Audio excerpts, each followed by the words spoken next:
During the tumultuous reign of King Henry VIII, a dark chapter unfolded in which as many as 70,000 individuals met their fate through execution within his kingdom.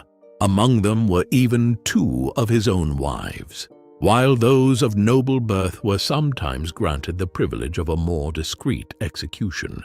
Carried out within the confines of the Tower of London, these events were hardly private affairs. In truth, there were often hundreds of witnesses present, some having slipped into the fortress when its gates were carelessly left open. Yet, amidst the notorious tales of Henry's victims, one woman is often overlooked.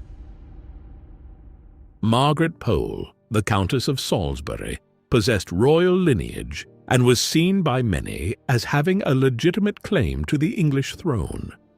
Despite her potential right to rule, she faced the same fate as Henry's wives, meeting a brutal end at the hands of an executioner whose methods left much to be desired.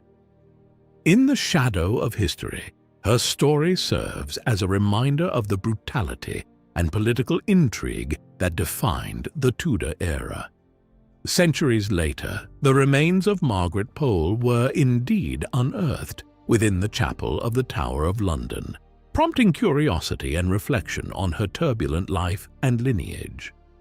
Margaret was the daughter of George Plantagenet, Duke of Clarence, a figure infamous for his betrayal of his own brother, King Edward IV, during the Wars of the Roses. This familial betrayal thrust Margaret into a complex web of royal connections and rivalries. Born into the Plantagenet dynasty, Margaret inherited royal blood, thus possessing a potential claim to the English throne.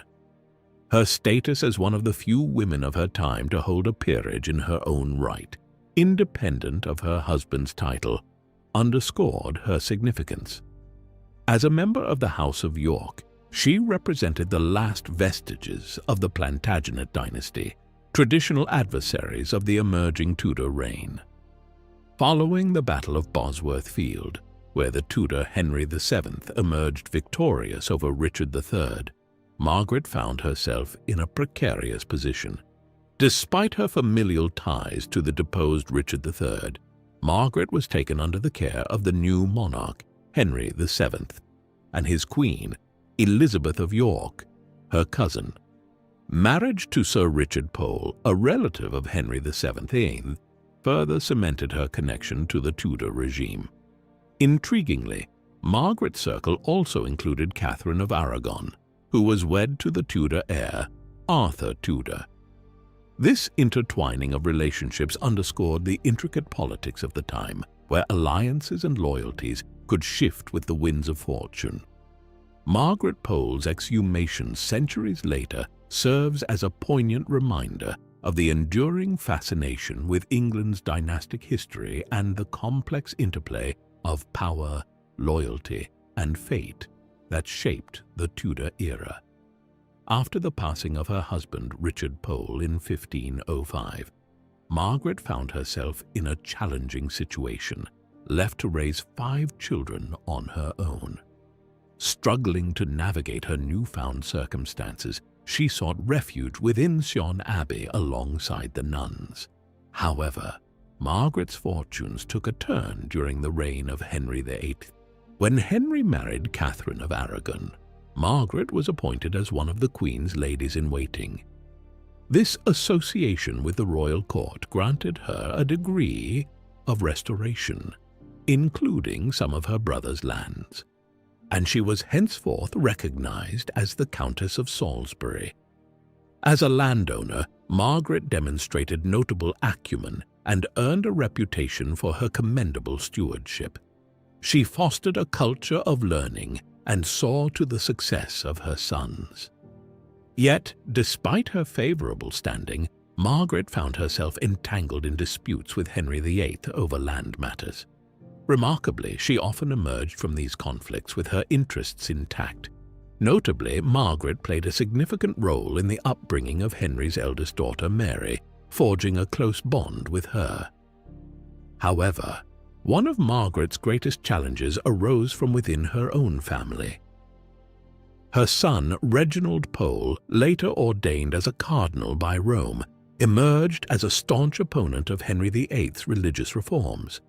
His opposition escalated to the point where he actively conspired to incite an invasion of England in response to Henry's alterations to the Church in England. Learning of Reginald's actions, Henry was incensed by the betrayal within Margaret's own household, leading to further tensions and repercussions for the family. Margaret's defiance of the king escalated when she refused to return Mary Thirst's jewels, further stoking Henry VIII's ire. Viewing her actions as a direct challenge to his authority, Henry labeled Margaret as his enemy. Meanwhile, Reginald Pole's ascent within the Catholic Church only intensified his opposition to Henry and his second wife, Anne Boleyn. Despite Henry's warnings and threats, Reginald received the cardinal's hat in 1537, signaling his elevated status within the church hierarchy. Tasked with organizing resistance against Henry's religious reforms, Reginald played a pivotal role in colluding with the Pilgrimage of Grace, a significant uprising in northern England. This rebellion, fueled by discontent over the dissolution of monasteries and the religious changes enforced by Henry and his advisor Cromwell, resulted in widespread bloodshed and upheaval. The repercussions of Reginald's involvement reverberated throughout Margaret's family. In 1538, her son Geoffrey Pole was arrested, followed by Marguerite herself at the age of 65. Accused of treason, Margaret faced a swift and harsh judgment. Stripped of her lands and titles, she was accused of harboring illegal Catholic practices, with Cromwell allegedly planting false evidence, a tunic bearing the stigmata of Christ, in her home to support the charges against her. Despite the dubious nature of the evidence, Margaret's fate was sealed. Her advanced age did not spare her from the Tower of London's confines, where she awaited her inevitable demise.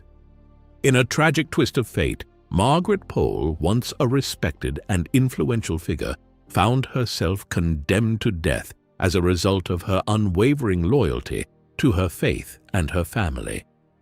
Margaret Pole's final days were shrouded in uncertainty and fear within the confines of the Tower of London.